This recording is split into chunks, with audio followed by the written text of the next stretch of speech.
Hey, folks, thanks for tuning in to Real Talk Fishing with No Limits. Sitting down with my good friend David Landsteiner today. He's getting up there, ready to go fishing the NWT tournament in Dunkirk, New York. By the time you're watching this tournament will be over, so we'll know how it all washed out. But Dave's going to give us a little insight on what's going on there.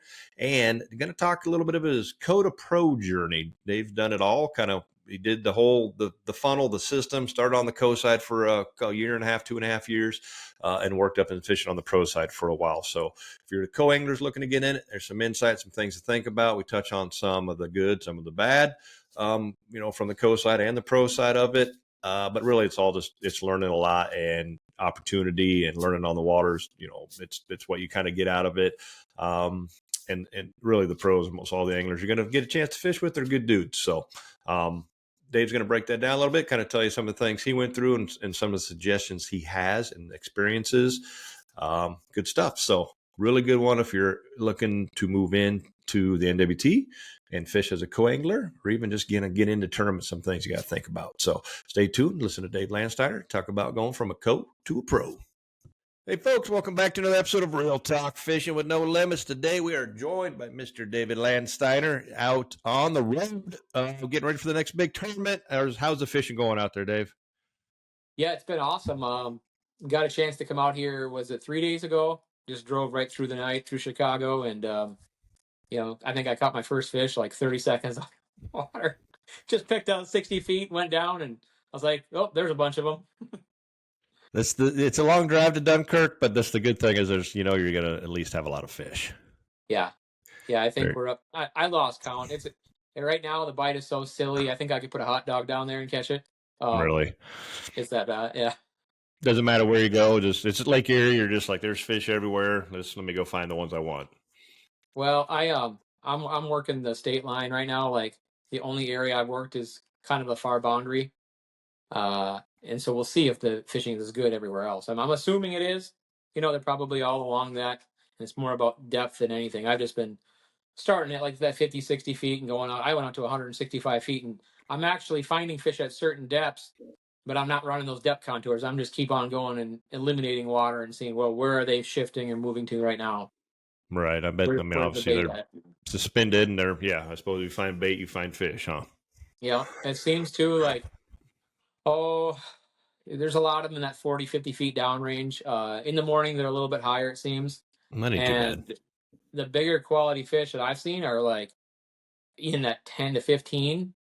And I'm thinking they might even be higher, like 5 feet down sometimes. So I'm going to take the trolling motor up and move that transducer up so it's just barely in the water tomorrow and see if I can't see something that are pretty high, because I think I might be missing some stuff too. That happens a lot in early spring on Erie. I know that, you miss them because you don't graph them, and your side image may pick them up, but a lot of them are up there sunning in that warm water, like 5 feet below. You run a husky jerk with 20 feet of line out, back when you're trolling days. So, yeah, maybe that's not the case. Just the water temps are we're like 77 to 80 degrees. It's pretty warm. Pretty warm. Yeah, I wouldn't think they'd be up there sunning now, but I suppose if the bait's up there, then that's where they're going to go. They're not super smart, so they outsmart us, but they're not super smart. So if that's for the bait, they're a predator. They're gonna go get it and they're gonna go eat.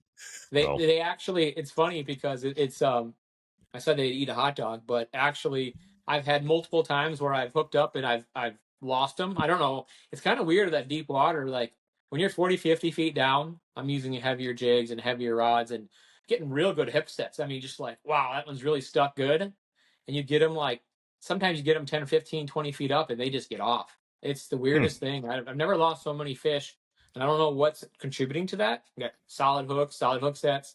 But other times, if you have them on, I've had them on for 3-4 seconds, they get off. They'll come back and hit it again. I had one hit 3 times. Jeez. Because it charges them up or something. They don't want that bait to get away, even though they just had a hook in their mouth. They don't care. They're big. They're hungry. I guess that happens when there's that many of them around. They're competing for the bait. They don't want to miss a meal. So kind of like us sometimes. Well, I mean, you've done good at missing a lot of meals. You lost a lot of weight in the off season, so it's just eating a lot of protein is my trick, I guess, is just emphasizing that protein and getting active. It's worked for you. We'll dive into it for folks that don't know. Dave, you're sitting in, I think you just said 17th for the Angler of the Year race, which is pretty good. You've had a pretty good season. We fished lacrosse together. Was that your top finish this year? Fifth, finish 12th or something, or did you get? On the NWT it was, yep. All right. Yeah, you done a few MWCs this year with your boy. Had a good journey, but we're going to dive into all that stuff. But Dave's got the story of he is the token pro angler that went co to pro. That's what we're going to feature here. He's done it the whole way. Let's go all the way back to who is Dave? What's Dave doing? He's not fishing, and then we'll get into when you started fishing this circuit. Yeah, I've actually done a lot of walks of life. Was an airline pilot when I was in my younger days. Actually got everything in life for me has changed due to a certain event. Like in 2008, when there was a little bit of recession happening, I was flying auto parts for GM and Ford, like charter business. And there was a downturn in the economy and I got laid off. And my full intention was to go back to flying once they, got busy again. But I was sitting at home for about a year and I was bored. Always wanted to dabble into like a food concession business because I thought they made decent money, and I was right. It took a while to figure it all out, but I ended up doing that for a while, and I did so well, and I was making so much money selling cheese curds and corn dogs and mini donuts and funnel cakes, and I had 2 trailers and a bunch of employees, and it was just awesome. It was because I was working hard, but probably 40 days a year, and I would make as much as I could, as an airline pilot. Yeah. But it made zero sense for me to go back to fly because I had quality of life to go fishing and do things that I wanted. So I declined the recall to go back and fly in the airlines, and now some of my buddies are making $400,000 or $500,000 a year flying international. I'm like, I would have stuck with it. Maybe it would have been better. But so I ended up doing the food concession business and became a realtor for a while. And I'm not big into like selling houses and doing the whole realtor thing. So I kind of stuck to the investment side. Fixed a few houses as rentals. I go to tax sales, which are held pretty much at every municipality across the United States at some level. And I invest that way. But now when COVID happened, it shut down my business. Like all the fairs canceled, and I was like, okay, so what are we gonna do for income this year? And I'd always wanted to fish tournaments, and I joined Jared Fredericks on the National Walleye Tour as a co-angler just to, like he needed a travel partner, and I was like, well, what a perfect opportunity. I have the summer off now. Yep. And I remember, like, I think the first event was in Akanto. I fished with Tom Keenan and, I don't remember who the other guy was, but I got right off the bat, I was getting good draws and learning stuff right in the beginning. Whatever your skill or experience level is as an angler, you deserve a fishing reel that contributes to your success and satisfaction on the water and never detracts from it. From the makers of St. Croix rods, 7 Reels, spelled Seviin, is born of 7 decades of design and manufacturing expertise, industry-leading angler support, and the American family ownership dating back to 1977. 7 Reels are designed and crafted for high performance and unrelenting reliability. Verified at least 16 different ways by extreme torture testing at 7's one-of-a-kind Park Falls, Wisconsin laboratory. 7 Reels are also proven on the water by the most demanding professional guides and tournament anglers. So by the time a 7 reaches your hands, it's ready for anything you throw at it. Guaranteed by the best and easiest warranty in the industry. Disappointment happens, but there should never come as a result of your reel. 7 Reels are tested, proven, and guaranteed to be the most reliable on the planet. Check out the entire lineup at 7reels.com.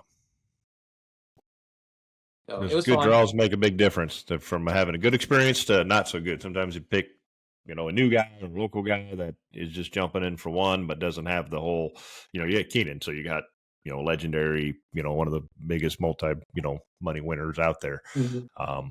There's obviously different levels on the pro, and there's nothing against the guys that just jump in for one here or there. They're good sticks too, but you're not getting the full travel experience, the full package you got with Jared. I think Takasaki and Sam or something that season. So and that's where you learn it all. I was hesitant to wanting to go to the pro side, and some of the guys were like, well, when are you going to jump into the fire? When are you going to do it? And I'm like, oh, I'm still learning.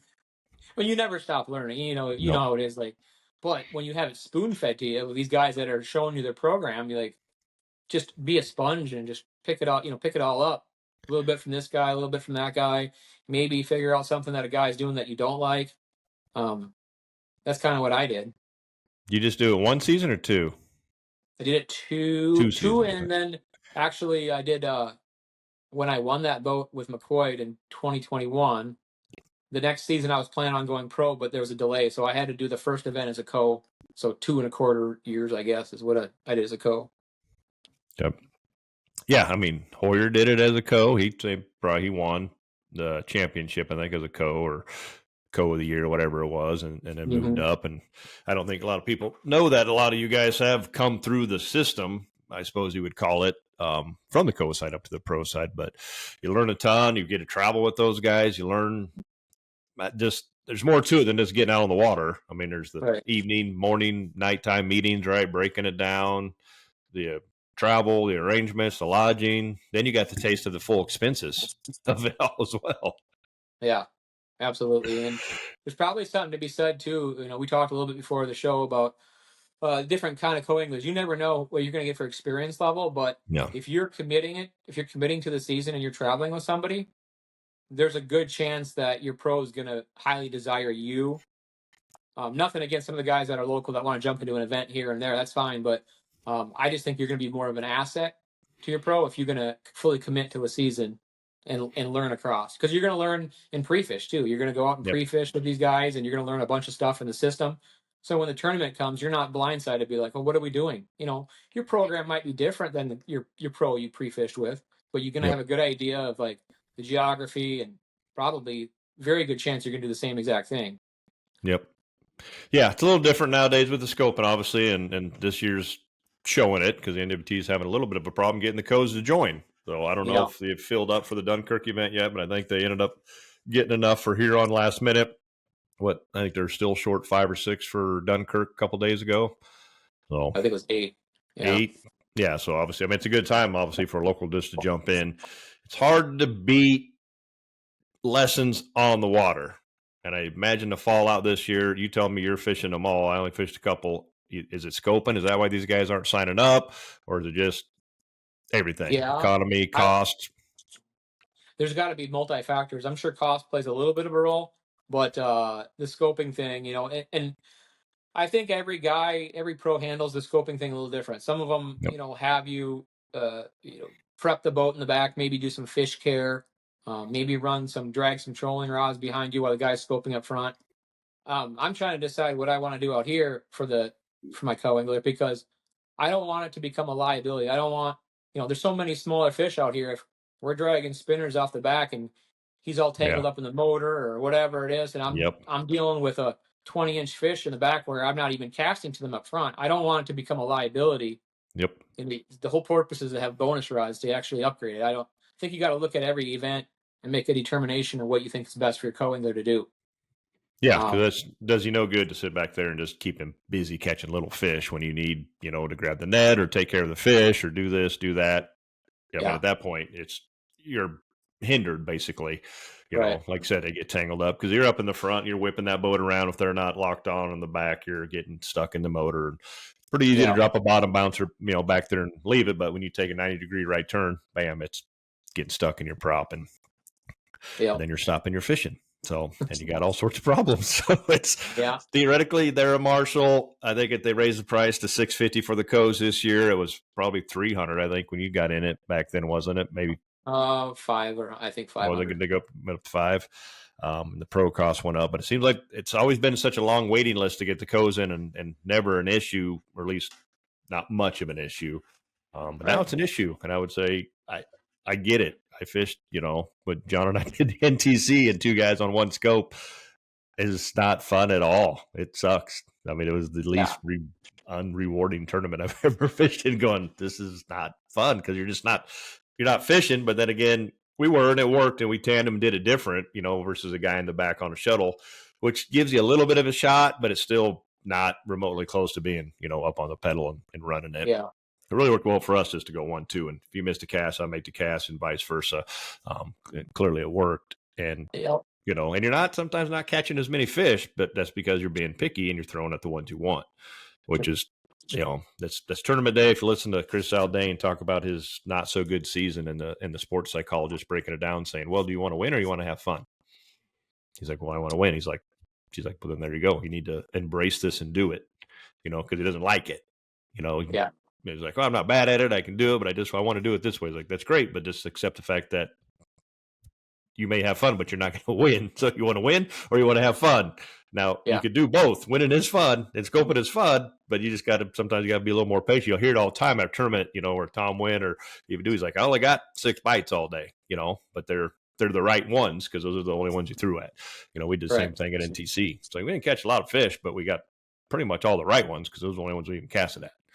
So, and you've been doing it. You got the scoping thing locked on, and that's exactly what you're doing out there in Dunkirk, I'm sure, right?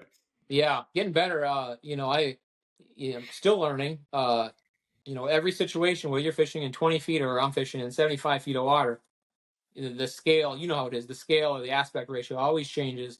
And sizing up the fish is a big, the fish look different. When they're down 40, 50 feet, you're like, oh, that's a small fish. But you're like, well, wait a minute. Like, it's a look long at the ways scale. away. Yeah. Like, they might be a little bigger than I thought. So, like, you don't want to overlook stuff. You catch a few, you get an idea. That's my whole goal, is to try to match that mark size with what it actually was and just be like, nope, yep, okay, And you're at Erie, so the odds are most of them are walleye.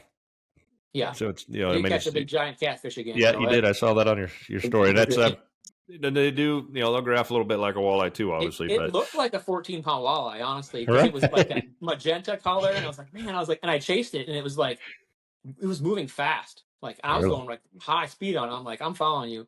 I kept casting, and then it kept getting away for it, and I like cast 20 feet past him. But I was using a heavy, like literally a 3/4 ounce jig. Yeah. And getting it down, and sure enough, he turned on it. I was like, right when I set the hook, I was like, oh man, I was like, this is not a walleye. This is not a walleye. That's tough. And you're on the same thing. I heard those fish are moving so fast, and when you're fishing that deep, you really got to overshoot, because by the time it gets down, even though you leave the bail open and let it drop, it's still coming back towards you a little bit. Well, I was actually the current. I don't have a ton of experience out here with these currents, or getting better, but I was casting before the fish, like, especially if the fish are moving towards you just a little bit. You say the fish is at 40 feet, I'm casting at like 30 feet, and I'm like, well, the current's taking it out away from the boat. Yep. And the fish is maybe moving towards me into the current. Like, it's just crazy. Hey folks, I want to tell you about this new line that Seaguar introduced this year. It's been on the market for a couple years, but it's been over in Japan. They just brought it over to the United States this year, and I absolutely love it. It's called PEX8. This is by far the thinnest diameter braid I have ever used. This is still an 8-strand braided line with such a thin diameter. It's unbelievable. I'm using an 18-pound test today, and it feels like 2-pound. The advantages to this thin diameter is, if it's windy out, I'm not catching much wind, I get less bow in the line. High pressure situations where the fish are, taking on a lot of fishing pressure, a thinner diameter line, less visible, of course. Current in the rivers, I'm going to cut the current a little better. I'm going to get better control, and they did all this without losing any of its strength. This stuff is still strong as all the Seaguar braided lines, and the sensitivity is second to none. So check this out. This is PEX8 over at seaguar.com. Cast it, or vice versa. I got to get on the other side of them, and I mean that's scoping. It's literally adjusting on the fly, and it's going to change kind of every day, and it's not always. Changes by the second. The other day I was out there, it was really nice, and the currents were flowing a certain way, and then all of a sudden the wind switched, and it picked up 5-10 miles. It wasn't even much. And now everything changed the way the currents, because the top current was probably changing right away, but the bottom currents were going a different way. It's like, all right. Yeah, deep water's tricky. I don't like fishing deep for a lot of reasons, but that's not one of them. But that falls into suit. It's way different when you get even like 50 feet, maybe even 40 feet. So much you can really feel it. I was jigging today in upper 20s, and the client was like, "Man, there's currents ripping." We've had just days and days of rain, so the river's pushing some stuff. But 1/4 ounce jig, I'm like, yeah, you're on the old river channel right there, and it's grabbing it and. It's trying to fish vertical, but it's on the other side of the boat. Yeah. I'm like, you're on the edge in the river channel. You're catching all that current. So I moved the boat up a little bit further, got them up on top of the edge, and it was fine. I'm like, yeah, current, something you got to adjust for. And this is tricky. It takes practice. So, I mean, those are things the codes can pick up. Obviously, that's kind of the stuff they need to pay attention when they're in the boat with the pros. I mean, why are you doing this? It's okay to ask questions. I'm usually want to say I don't talk a lot, so if you ask me stuff, I'm probably not going to answer you. I'm just focused, but we got a long drive to and from a lot of times, but I mean, something like that's common. I'll be like, just pay attention to this. This is why I'm doing whatever. And I mean, it's the time to learn. I would say to some of the code that may be listening to this is that, especially if you're not a scoper yourself. I had a guy that he's never scoped before, and I'm getting, I'm in these conditions where I'm trying to make that perfect cast, and he's asking me something like, "Who paints your baits?" or who, and I'm Yeah. like, I'm trying to like literally focus right here and just be aware of like what's happening, and you're a team out there, so. Yeah, I'd give him a little pep talk beforehand. I'm not into small talk, all this kind of stuff. We can do that Yeah. before when you're getting ready to go or when we get done. But when we go out there, this is Business. blinders are on us, business is focused. I'm just not a lot of talking usually, and it's not no stuff. It's not personal. I just, especially when you're scoping, you're really locked in and you're focused. And for those guys that aren't or they're learning, just come up and watch. Look over your shoulder, get out of your way or whatever. If you're casting right, stay over, whatever. Just look unless your screen's hooked to the, the graph on the back. That's what Tom Windows always tell them. Just sit down and just watch it. Watch the bait, see what I'm doing, how I'm working it. $650 sign up as a co. Nothing, it's 2 days on the water training. That's pretty good. I said you can just download the Tom Wynn University and stay at home at your comfort for $200 or $300 and try it as well. But it's really hard to beat. To do both, really. Do that prior, then get on the water, and draw one of these, Dave or any of the pros, and just watch the guys take it all in. A lot of guys are putting the shuttles in the back of the boat, allowing guys to do that. It's still, I've done it, and I said, if you're on something, let me know. But I'm not looking back there, and I have no idea, and I'm just going to keep going. Yeah. But if you got one chasing you, holler at me so I don't whip the boat, or pull your bait off it quick.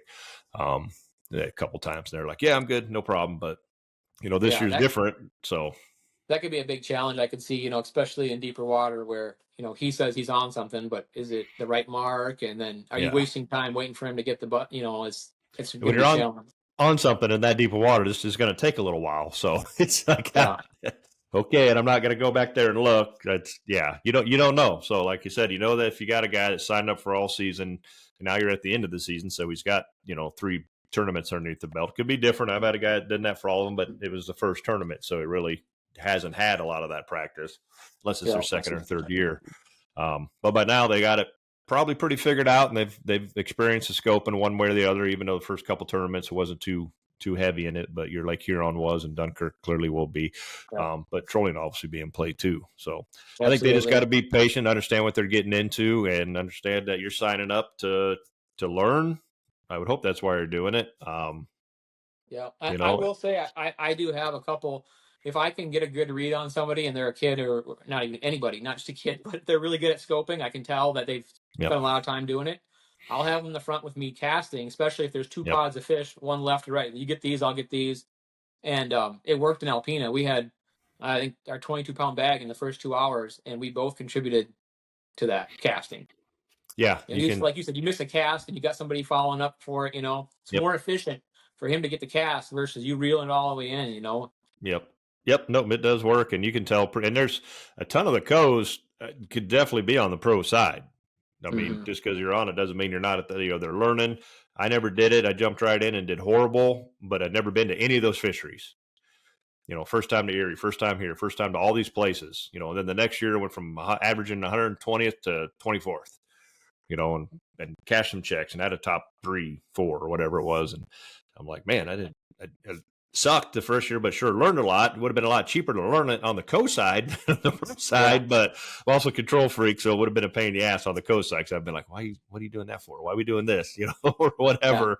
Or like, man, but I'm sure I still would have learned a ton no matter who I drew by all means. But that's what it really was learning all those new bodies of water. Never, you don't just, a lot of people don't go to a lot of those places just randomly, every year. Good experience, but I think it was only $300 back then, and that's back when we bring a co or a co signed up with you. He was guaranteed entry, worked pretty good. I can see why they got away from it, because it kind of kept new guys from getting in.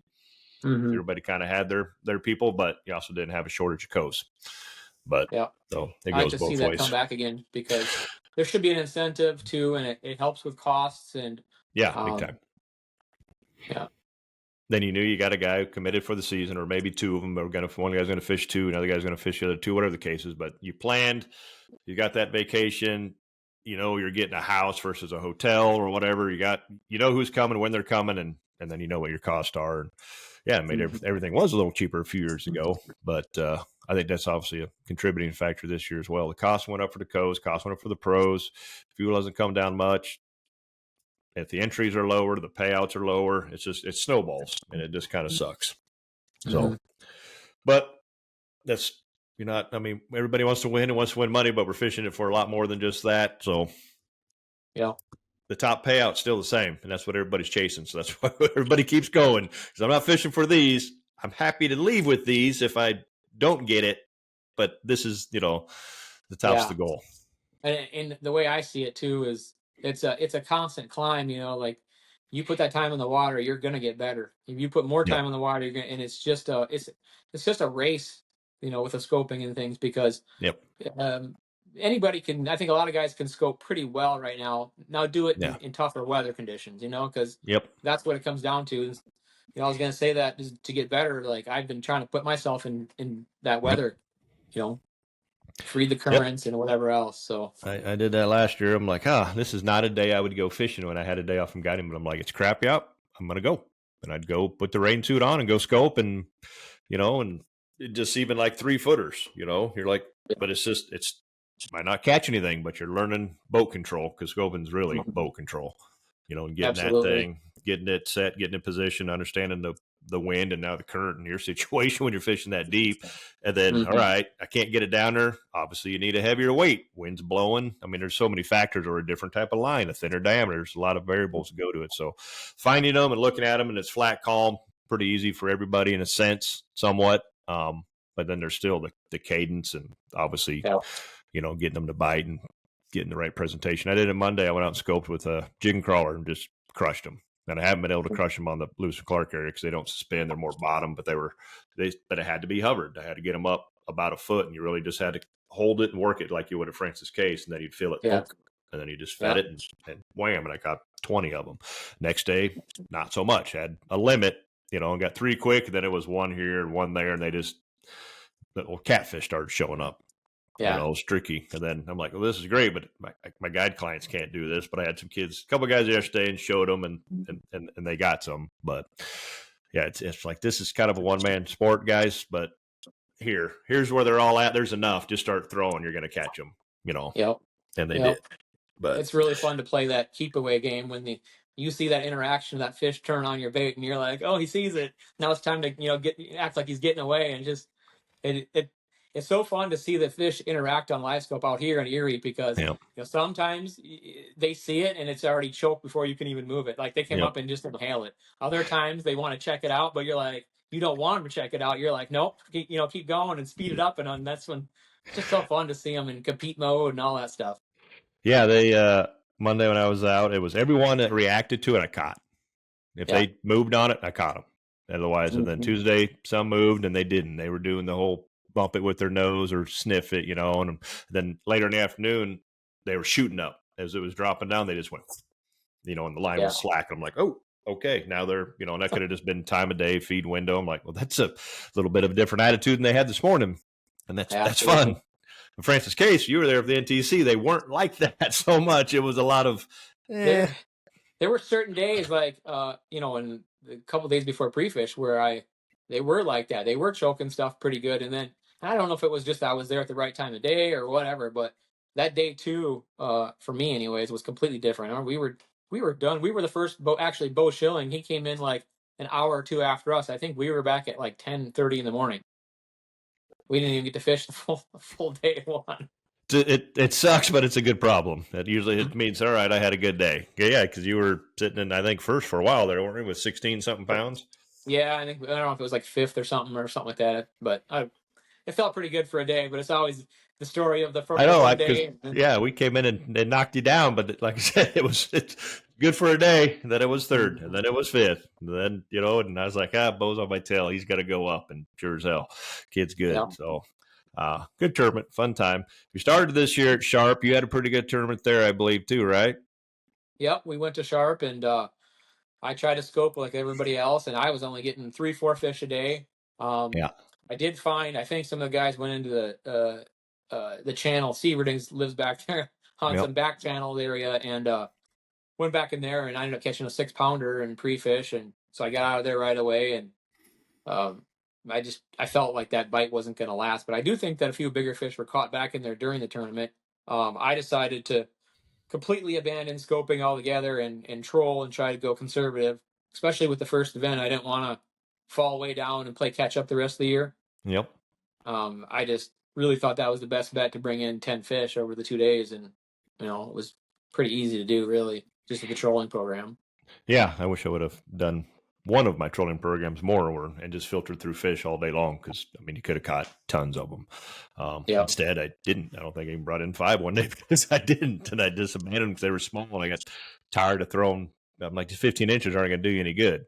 So, yeah. And they wouldn't. And I wasn't shooting for points. So I guess I don't regret that none because they weren't going to do me any good. But yeah, we had a couple casting places after we got our limit on both days. You know where the checkpoint was there, where that stone point, well, right across from there was another little point. And I didn't know how many other guys knew about it, but I had caught like a 19-inch sauger there the day before the tournament, and I caught a 19.5-inch walleye there. That was, that's huge out there, a 19.5-inch walleye. So day one, that helped us out a lot. And then on day two, I had one on the same size, and it got off, and that would have probably put a top 10. That's how tight the weights were. Oh yeah, yep.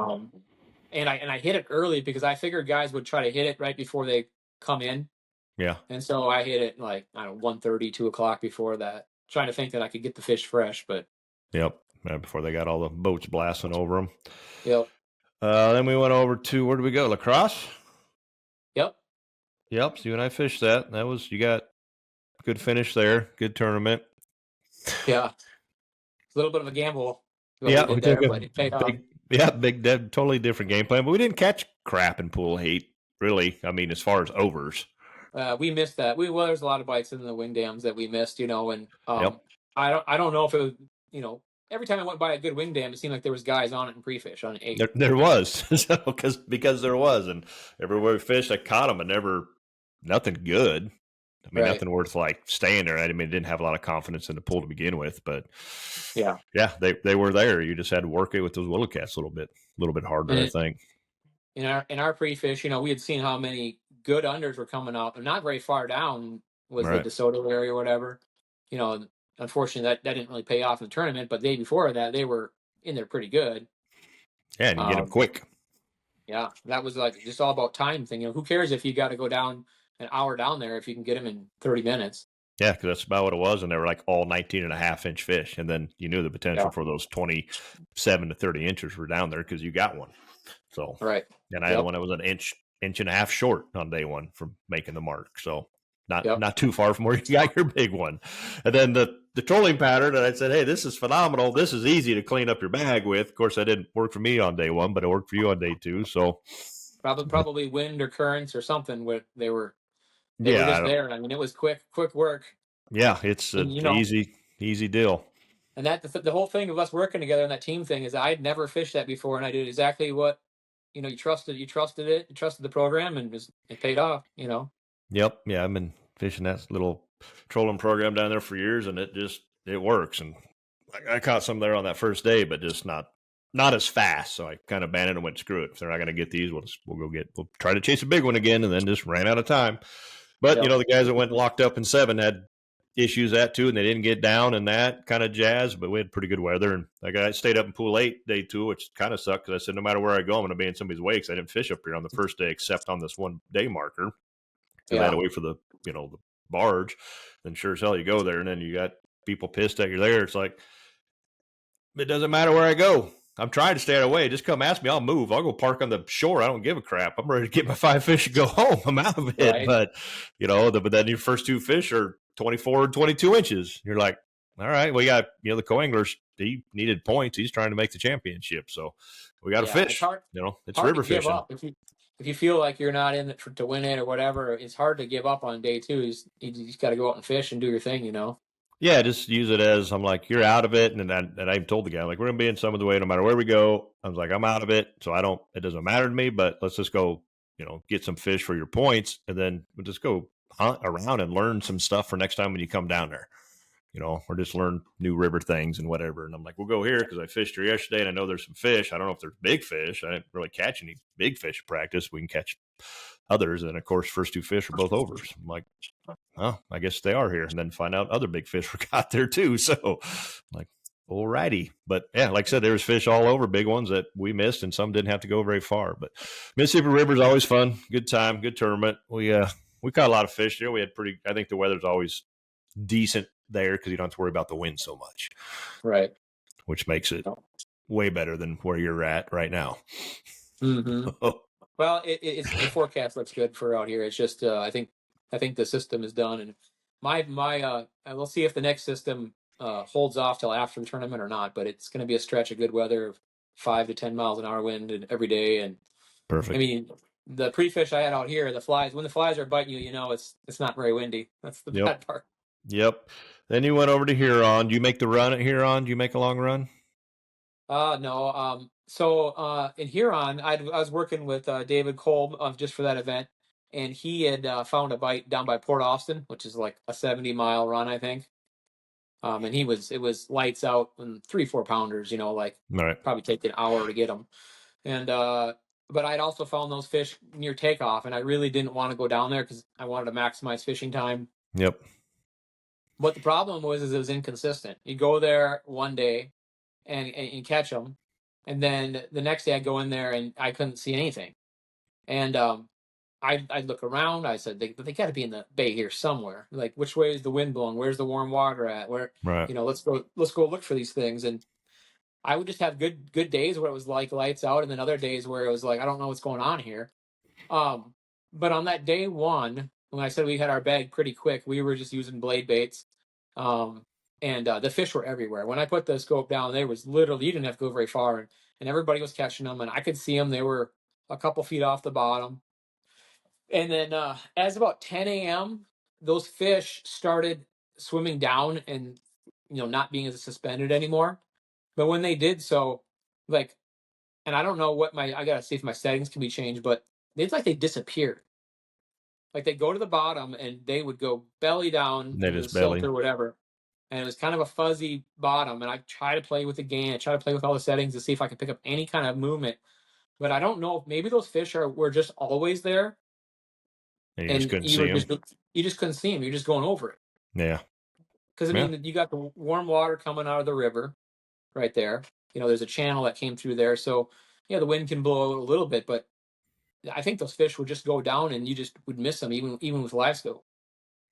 Yeah, a lot of times you can see a little movement, but I've had them even just last couple of days. I'm like, they're there. They just disappeared. You maybe see the bottom looks like this, but obviously if you can see it moving, then they're creeping. But sometimes Francis Case, because it's cleaner water, and Huron is real clean water, they just don't graph very well when they're that tight. Side image, you can kind of pick them up sometimes, little streaks, but it depends on what the subsurface is or the bottom surface is. And yeah, like I said, if it was a little silty and they belly down, of course, those fish are a lot bigger, but I don't know. That's why you practice, right? That's why you pre-fish. Yeah. So. Yeah, and like I said, on day 2, it was tougher conditions, and everybody kind of said the same thing, that they'd been pressured in the area. Yeah. But I also wasn't seeing. I was probably seeing 10% of the fish that I'd seen on day 1. Ooh. The fish that I did catch, were not even. They were. I went to a wind. Just played my gut and went to a wind-blown area and caught like a couple fish over there, and that was all we got. So. It's tough. Then you went to MWC with your boy right after that, right? Bay to Knock or Green Bay or something. Yeah, we figured we were going to be rolling through and saw that in the schedule. And I told my boy, I said, we did okay at Pete and Will. I think we got like 21st there and out of the money, but decent points. And I said, if we do good here at Bay to Knock, we're going to have to fish Cass Lake because that's the last event, and you got to fish 3 to qualify for the championship. So we had our hopes set on that. It was awesome being out there with him. We found some absolute mega schools of walleyes up, both Big Bay to Knock and then just south of kind of by the Ford River area. But just some absolute massive schools of fish that were all like 8 to 10 pounders. And Jesus. Yeah, and we went to the NWT place in Big Bay to Knock, and we saw a lot of those weed fish. I think Austin Thomasek was out there fishing and caught some on death jigs and stuff, but if you could find those mega schools, it was silly. I mean, you could probably, if you stay on the schools, you could probably catch 20, 30 of them, big overs. Wow. That What's place is funny, full of them. yeah, we decided to get to our unders first because I thought maybe they'd be harder, and I didn't know how many under spots were out there because everybody's like, well, the unders are going to be hard. So I was What like, are well, the let's look unders up? What are the slots up there? I know it's different. Little Bay and Big 22. Bay. There's a 23. I think it's 23 inches. So you weigh 3 under, 23 and 2 over. Okay. So Still 22 and 7/8 is your perfect under. All right. Still big fish. Yeah. Yeah. And so we went down there and we caught a few unders and stuff, but we ended up catching our overs in our under spot. It's all right. It's a good problem. Yeah. And one As of them, long as I you didn't can still even find see the him. unders. Yeah. We got a unicorn like 29 out of some rocks. And I was like, oh, that looks fishy. And then just threw at it and was like, oh, got one. And it was, it's one of those things where I had already had an over in, so as soon as I set the hook, I handed it to my son. I was like, all right, it's yours. This is your fish. And I landed it, and I was like, I'm so glad that worked out. He got the All big right. fish. And, Yep. yeah. And you're like, all right, I guess we don't have to go way up wherever we're going to go. Yeah, it was nice. But yeah, I think we were one fish short on day one even. We didn't even get our third under. We got one of our unders on a weed bite near takeoff, and we had lost probably 3 or 4 fish too. I can't really explain why. A couple times you'd have them off the bottom and they would just pop off the blade bait, and we were dealing with a lot of moss on the bottom. No.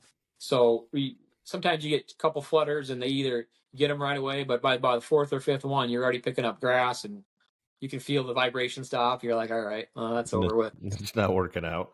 So what'd you finish on that one? Are you going to Cass Lake? Yeah, we got 9th on that one, so Yeah, that was yeah, nice. And then, yeah, the way I see it, I think the top 35 in points make the championship, and we're like 37 after 2 events or Is something it like 35? that. So, I thought it used to be 40. yeah, Maybe they changed it. They got some premier. I think if you're of a premier team or something, I don't know, but I think we just got to catch a fish and get some points. Probably to cast 1 fish. Should be all right. Casper, that's one of I fished there a couple times. Fun lake. Oh, it's Minnesota one rod stuff, but you're used to that living over there. So yeah, it'll clear be fine. water. It sounds like I haven't really. I don't think I've ever fished Cass in my life, so it'll be nice to crack into the body water. I think it's Pike Bay that's connected to it. If you go underneath the bridge, if you can get underneath the bridge. If the water's high, you ain't getting underneath the bridge because your boat won't fit.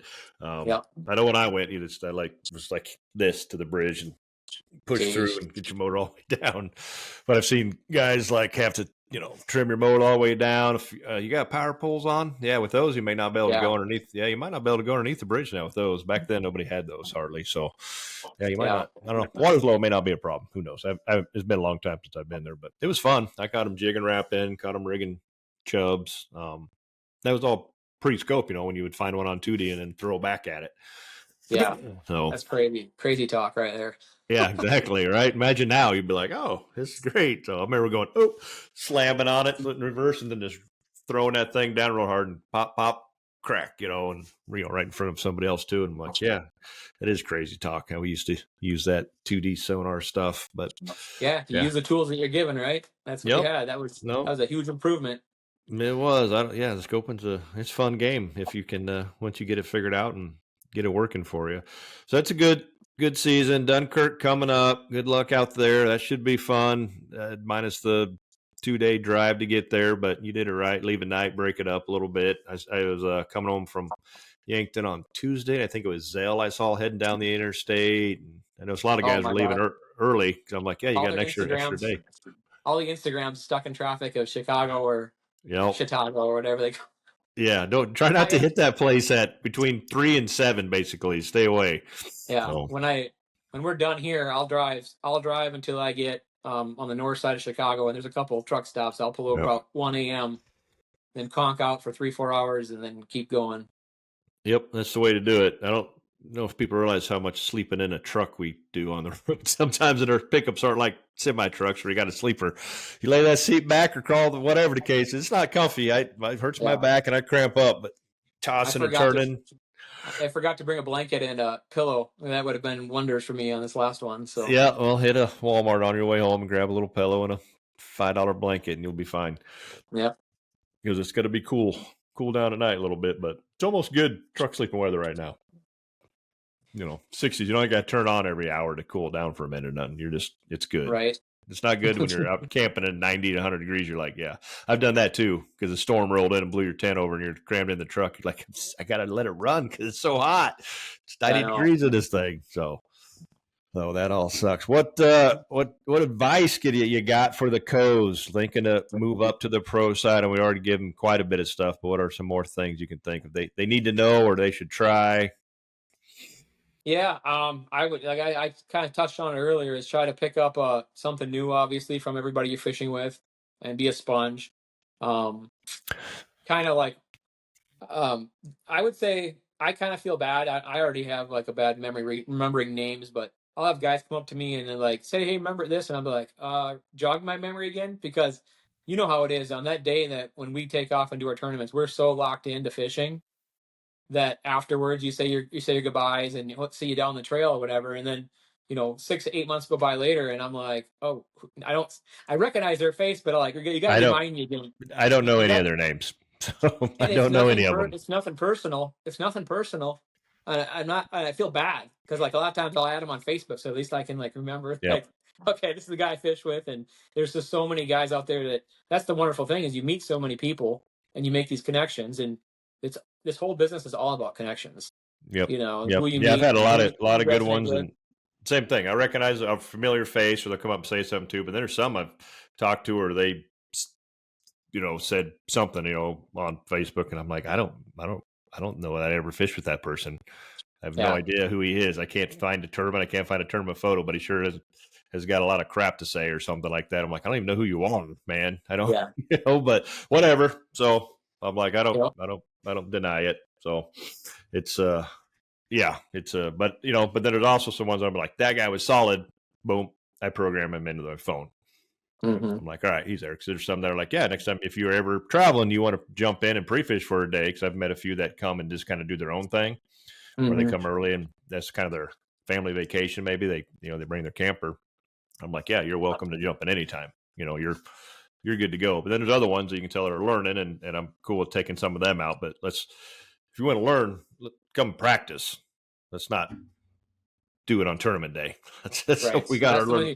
That's when you have your conversations, your long conversations in the boat is in pre-fish. Yeah. So I agree 100% that travel, do lock in for all 4 tournaments or however many there is or whatever the future holds with that circuit. And that definitely gives, let the pros know that, oh yeah, I've done them all. Cause I'm sure every pro asks that question. Have you done this your first time? You done this before? And I always, hey, is this your, and they're like, yeah, it was my second year or I've done, whatever. And you're like, okay, good. Yeah. And that's the other thing too. I'll feel them out right away because I said, don't take offense because I've never met you before. Yep. Obviously, I don't know your netting abilities. I don't know your casting abilities. I don't know if you've live scope. So if I try to feel you out, I'm not trying to like do anything besides just prepare what I need to do for us to be successful. Yep. Nope. It probably comes off weird. And a lot of them, I've had them, and especially at Erie last year, first tournament, where some of them are so nervous that it hinders them big time. And I've stopped and said, hey, man, we're just fishing. It's just fishing, brother. That's it. We're just fishing. I know we're making it sound like it's so serious and stuff, and it is. And it's my job. And it's what we do. But I'm also like, just relax. It's just fishing. You're here doing this. You most likely have gone fishing before. You probably are pretty good. You probably have a pretty good idea what you're doing. You probably don't need any help. So just relax and just do what you would do anywhere. I mean, I get it. If you're trolling or pulling board, sometimes guys, I've never done this. All right. Here's your 5-minute lesson. Watch me. It's pretty simple. You shouldn't need a whole lot after that, but maybe you need a couple little reminders throughout the day. Not a big deal. Trolling's you got a little bit more time to kind of work through some of those things versus having a rod in your hand, whether you're scoping or not, and you're just fishing jigs or, a jig and wrap, whatever the case is. But I was just relax, Coast. Just take a deep breath. Dave, Dewey, Hoyer, Wynn, Parsons, we're all just fishermen, man. We're just people out there fishing. So just relax. It's kind of a wild card. I know we talk about the whole thing and what the future holds, but it's kind of a wild card of, like you said, who you get. But I Yeah. think there's a lot to be said about you as a pro is how are you going to adapt to the card you were given? Like, are you going to Yep. recognize what you have, or are you going to be ignorant of it, and are you going to make a mistake? Because I feel like a couple times I've learned from my own mistakes. I'm like, I should have been more decisive in knowing what I had, Yeah. and I could have taken a different action before the tragedies happened. Yep. Yeah. Should have limited the opportunities for mistakes, Yeah. for errors or whatever the case is. And then you also realize what you do have and be like, all right, this guy's been doing this for years. I know he is. He's a stick. I can give him this point. Good to go. Don't have to say a word. I know his netting ability. You see how fast he moves in the boat. His Marge gives me, balance. yeah, I'm like, all right, you're good. You're not 90, I mean, there's a lot of variables. And like I said, I think it's gotten better over the last few years because it was harder to get in. Not so much this year, but you got not necessarily younger, but guys that are looking to make moves from co to pro. And they're not so much because it was harder to get in. So they were having to sign up for all four to just ensure their spot, kind of how it wasn't before. This year, obviously, anybody's getting in. So you got those ones that are a little more committed, ones that are wanting to learn, not necessarily all want to go to the next level. They want to give it a shot, try it, learn it, whatever, but maybe 10, 20% of them do. And that's great. That's how this whole thing evolves. And I mean, Joshua Jones, I probably 30% of the pros right now were all co's with within last 5 years. Yep. I couldn't name them, but I know you got, I think Joshua Jones he did the co's, right? I don't know if he did or not. Did he? Yeah, he did. Yeah, he did a co for a year, and Okay. then this was his first year. Last year was his first year on the pro side. He did a co a time or two, and then he did, I think, last year, and then this year is his second year on it. Big guy, little boat. If you wonder who Joshua Jones is, great guy. And just loves it and is like embracing I can't go places. I can't do certain things because he had a smaller boat. Got a bigger boat now, isn't it? So no problem there. But he's didn't do good at lacrosse. But he's like, I learned a ton. So every loss is, hey, I learned a whole lot. Now I know next time when I come here, because you never been to these places, so you're like, ugh. Yeah, you can't really lose when you learn from your mistakes, whatever they are. Like that's my philosophy is the people who give up. That's the only way to lose is to give up. Yep, that's the only way.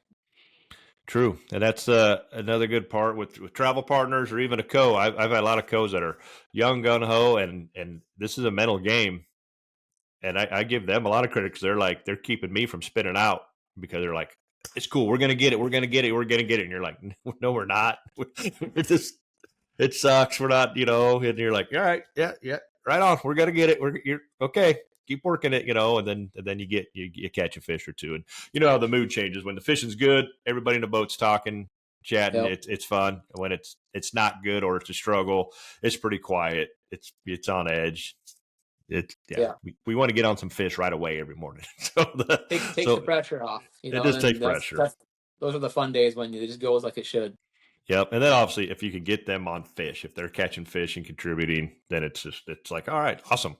Good. You're having fun. I'm having fun. You're taking, you're taking some pressure off. And obviously we have the non-party fishing stuff to where you have the rod handing over type crap and that kind of thing going on. But yeah, I hope. Yeah, that'd be one thing too. Is if I don't know, you could still learn in the boat if you were a declared marshal. I mean, I actually, I did head-to-head marshal. I volunteered when I was learning being a co. I was a marshal on head-to-head as well for a few events for Corey Heiser. Who else was I with? Zach Axman. I was with him for a day on there, so I got to see what some of these guys were doing on that sort of thing too, just taking it all in. So it was. I don't think it's hard not to go fishing one day and just not learn something new. Mm-hmm. I can fish the same body of water every day, and I'm like, I picked up something, I mean, today was rolled up and went, oh, it rained all yesterday afternoon and blew like hell early this morning. This is dirty.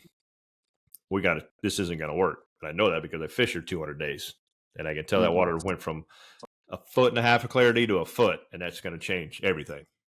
Yeah. And it's like, all right, but okay. And then the wind was moving, and then I was all right, if the wind's going to blow this direction, we probably I just followed the fish and went, okay, I guess when the wind blows this way, which is a little different, today was weird. they're going to position up on this hump on this side. The other day, it wind blew this way, so I'm like, all right, now I know east, north, south. This is where they're going to be every time. So it's fishing literally a new spot, more or less. So you're learning. You can go to a seminar. You can listen to 100 walleye guys tell stories, and 99 of them are going to give you different ways to do something. Yeah. They all do it different. And there's so much stuff that probably was missed when guys knew about how fish reposition and the weather and that sort of thing. And now we have live scope to verify it every single time. It's just going to be more and more information out there, and just it's going to be crazy. But yeah, that tool we're all learning a lot of things. I always say I've never seen a walleye read the Walleye Insider magazine. So there's what we think they're supposed to do. The reality is they're going to do whatever the hell they want to do, and a lot of times it's not at all what we think they were going to do. Yeah, I mean, how many more suspended walleye are being caught now? Right? Oh, that's crazy. Absolutely crazy. And in places people never even thought, they're shallow. I always say they're shallow 365 days a year because there's bait there. It's like weeds, right? There's always fish in weeds, but now you can see them in the weeds. They may be out in 40 feet, but there's still fish up there in 6 or 8 feet. It still boggles my mind to know when you hear the guys catching them in 2-3 feet of water on inside weeds, and other people are catching them in 100 feet. Like, what made that fish determine that's where it wanted to go? Or why are some resident fish and some migrate? Like, what is it in their DNA? What makes them do what they do? Yep. Yeah. What holds you here? I get it. I mean, Francis case like that, I told my partner, I'm like, there'll be a fish right here. I was like, there always is. I'm like, they just don't go nowhere. And we roll up, there's some rocks, jig and wrap, bam, 19.5, throw in a box, like we can leave.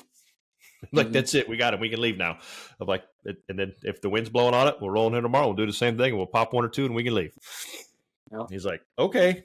I'm like, trust me. And that's exactly what happened. I'm like, they're just there. They're always there. They just don't go anywhere. You take one away and come back next day and there's another one sitting there. So whatever. Or what makes it, a lot of times you catch one fish out of the school, then the rest of them are done. Like, you got it. You got the one right away. What made them turn off? It's like those trees, right? You get 1 or 2 and you can see a bunch of them, but they're all like, nope.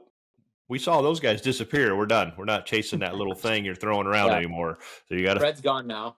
Yeah, you got to slide up to the next one. And somebody was talking to them. They're like, I don't know if they put off some type of stress scent or something, and the rest of them, catch on to it because they're just like, we're not going to eat that no more. And you got to move to the next pot of trees or whatever, and you pop another couple off. And that seems like that kind of anywhere. You'll pop a few fish out of a school, and either they disperse or they just kind of, they're not smart, but I guess they're smart enough to know better. So not always. Sometimes you get a bunch of dumb ones and you can just sit there and clean house, but usually those are smaller fish. So usually. Yeah, I don't think at Dunkirk you're going to run into a whole lot of those. If you do, you're not casting. I did pluck 2 out of the same pod. when you're hooking them up multiple times and they come back for more, you're just like, those pods are just massive or huge, and you got all you're not going to get those little ones. What I'm saying, but when you got Lake Erie's a kind of a different thing. When you just got a half a mile school of fish and they're all big, you're just going to continue to catch fish. So they're all hungry. Super high right now.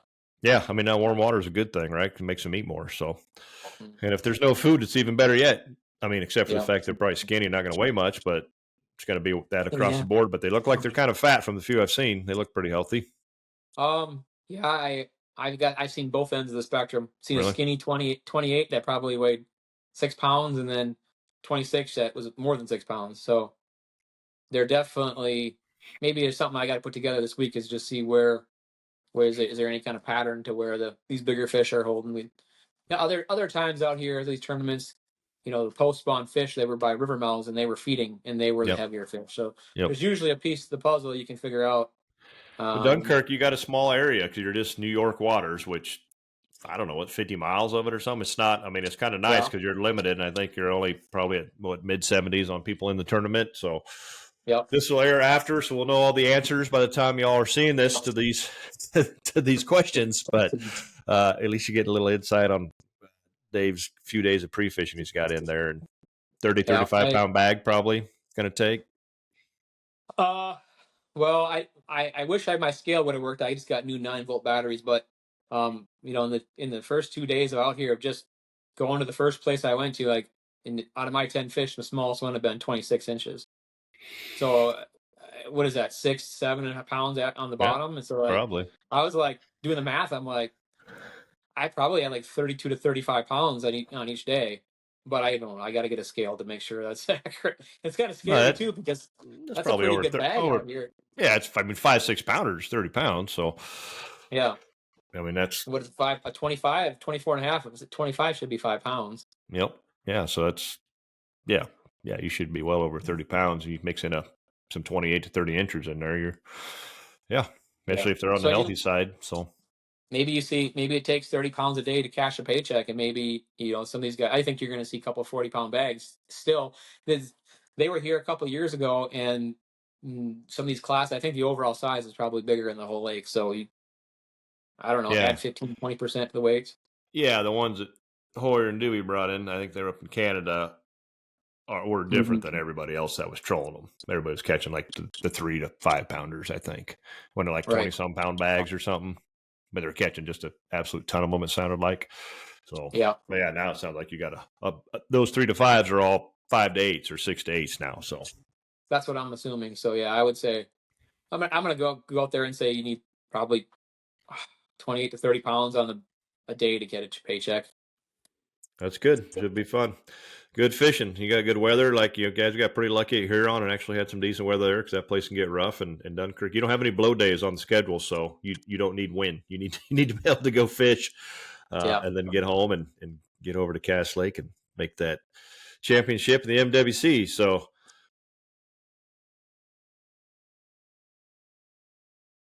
Hey folks, Brian Shore here with Clean Cut Cutting Boards. This thing is awesome. I always carry one along with me in the truck for days like today where I find myself just getting off the water.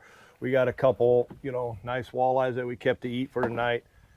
And the fish cleaning station is broke down, or a lot of times early spring and in the fall they're closed, right?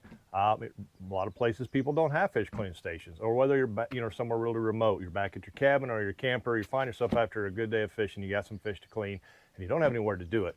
I always have this clean cut in the back of my truck, ready to go anywhere. That's what's awesome about them. They come in 2 different sizes, a variety of colors to meet your needs.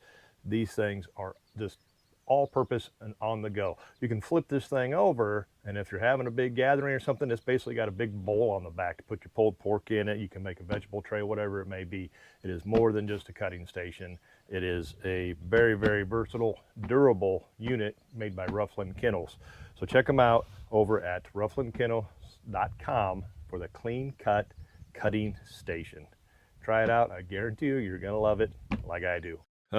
Yes, sir. Let's wrap it up. Any final thoughts? Anything else for the cows out there? We can talk cows all day. I've done a couple of these on cows and try not to discourage cows, trying to encourage cows to sign up if there is cows, but there's AIM circuits. There's AIM Next coming out next year, which if you're in the AIM circuit, you qualify for that. You got the MWC, you got Casino Cups, you got Governor Cups, there's so many options out there. I always just tell them the best thing to do is just go fish a tournament and make you better.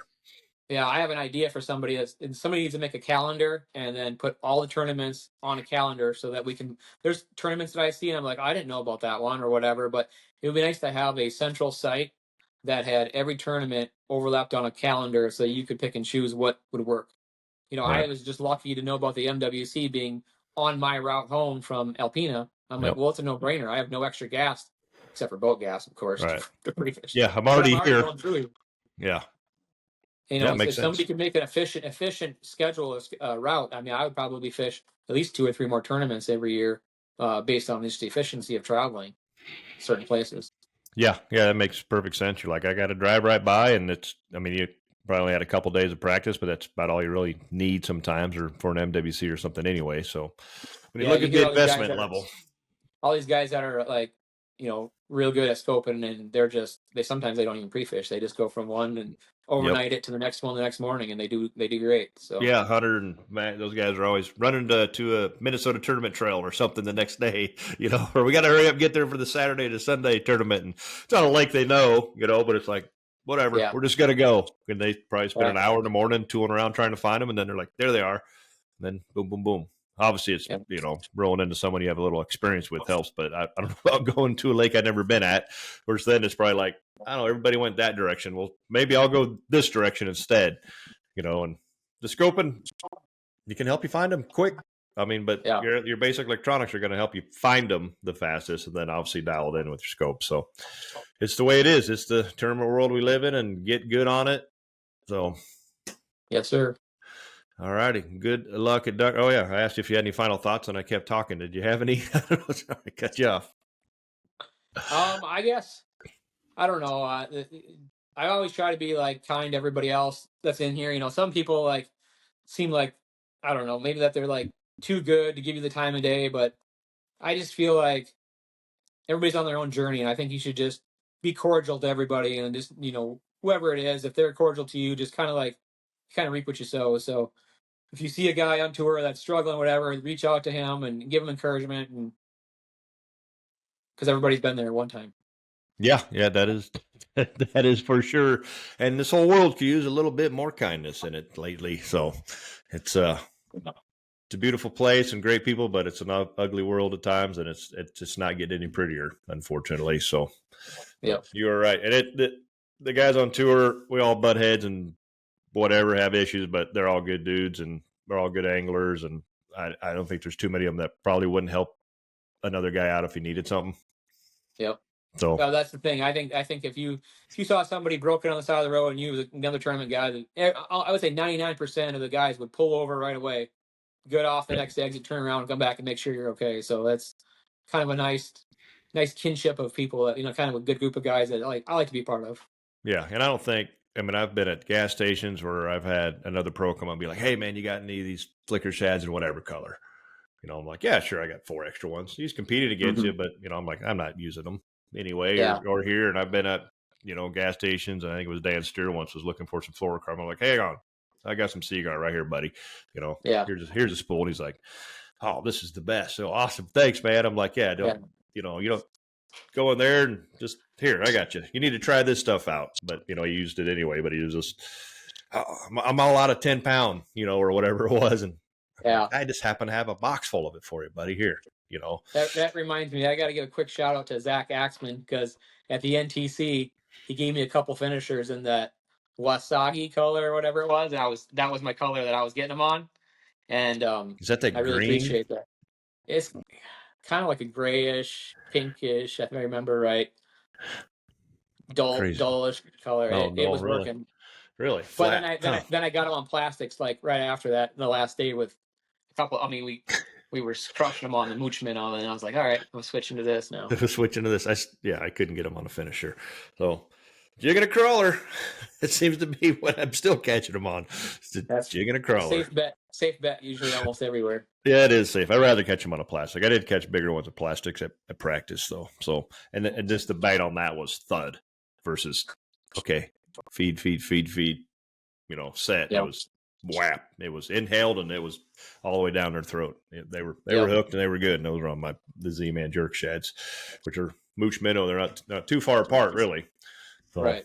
And plus you're landing, the jigger and crawler plastic, I think landing ratio is going to be a lot better than some of these other baits that are fun to fish, but I'm all about the numbers and getting more fish in. So yeah, they don't count unless they hit the deck or in the net anyway. So if you're fun fishing, if you get to see it, I'll be like, all right, that was a good one. We'll count it. But if tournament, it's gotta go in that live well. So, or at least depending on what circuit you're fishing, maybe it needs to hit the ruler and get the photo of it. So nonetheless. All right. Thanks, Dave. We'll let you go get some rest. So hopefully the wind lays down and you can get out there and get some more pre-fishing in tomorrow. Good luck at Dunkirk and at Cass Lake. And we'll be watching, and hopefully you're leaving that stage with the big old trophy and a nice fat check. So sometimes it's got to happen, right? It's got to. That's what I would say. You stick with it long enough, right? It's going to happen.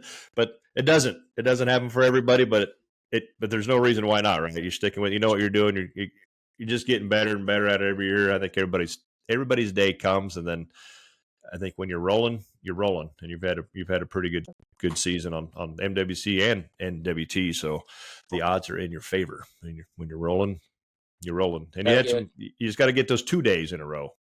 Yeah, 2 days. That's always a trick. I have the same problem. It's one day or the other. It's like you kind of need to have 2 of them. So when you have 2 good days, you do good. When you have 1 good day, it's 1 good day. That's what it is. You get some points instead. Then you get some points. But you're on the end of it. You're in it on points already. I think you land a fish, you're there. I mean, hell, even just zero, you I don't might make deserve to go. If you can't get a fish out in Erie, you just don't. I don't right. believe I Yeah, deserve. first fish goes in the box. You made the championship, so that's over. You don't have to be conservative anymore. I think, and Yeah. that's the good thing with the last tournament. Most people, they're like, all right, it's swinging for the fence time, because you're gonna, like you said, I can get one in the box pretty easy, Should be So seconds. yeah, Should be so there's seconds. and you can coal. So I think you can keep 12, but yeah. you can't Same. coal and that up there on Dunkirk. I don't think so. I don't think Can't there's no. any trolling. I So, thought but Lake Erie was all I coaling. think I think for the first couple hours I might kick myself, but I don't think I'll keep anything lower than 24, 25 inches in the first couple hours. Because in my philosophy on that too is that that's another good thing for a co to do. I'm going to have that scale going back there when I catch another 26 be like, well, is it 3 ounces bigger? Because that can go a long ways here. I think you're going to look at really tight weights. Really big but tight waist, which kind of how Erie's always there. There's usually a big drop off, but those are just the ones that just didn't get them. If the ones that got them are all going to be like right there, And in this case, with the scoping, there seems to be more.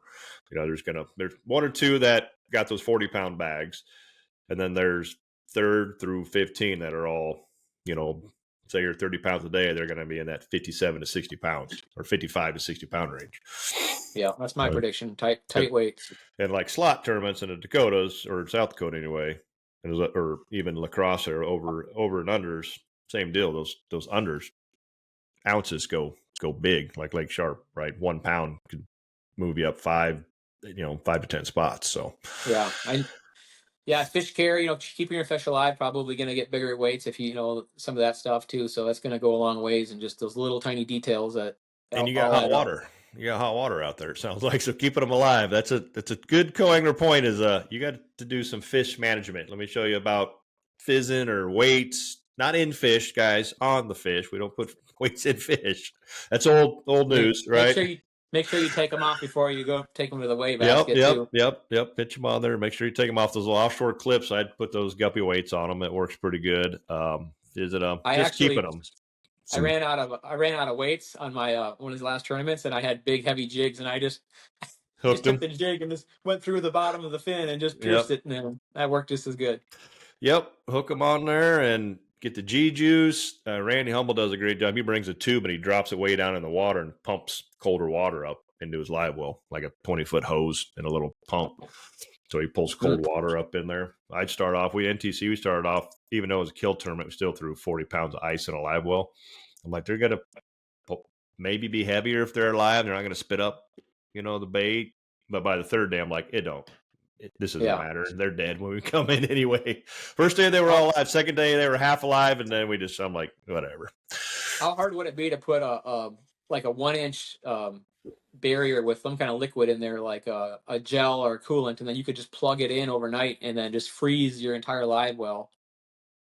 Take off for the day. It'd probably stay cool for 8 hours. Probably. I mean, a lot of guys will throw, freeze a ton of water bottles. Yeah. And you got to worry about them, juggling around in there and smashing around. But yeah, you can lay them all across the bottom, but once it fills up, then they're, like I said, they're banging. Of course, when you got Lake Erie fish, the fish are going to fill that thing up. There's not going to be a lot of splashing around. But when you're on these slot tournaments and you got 18 inches in there, there's a lot of dead space in these big, Nitro Ranger Camus live wells. So yes, sir. For sure. All righty. All right. Nice chatting with you. You bet. Thanks, folks, for tuning in to an episode of Real Talk Fishing with Mr. David Landsteiner off the NWT at Dunkirk, New York. Stay safe, folks, and we will see you on the water.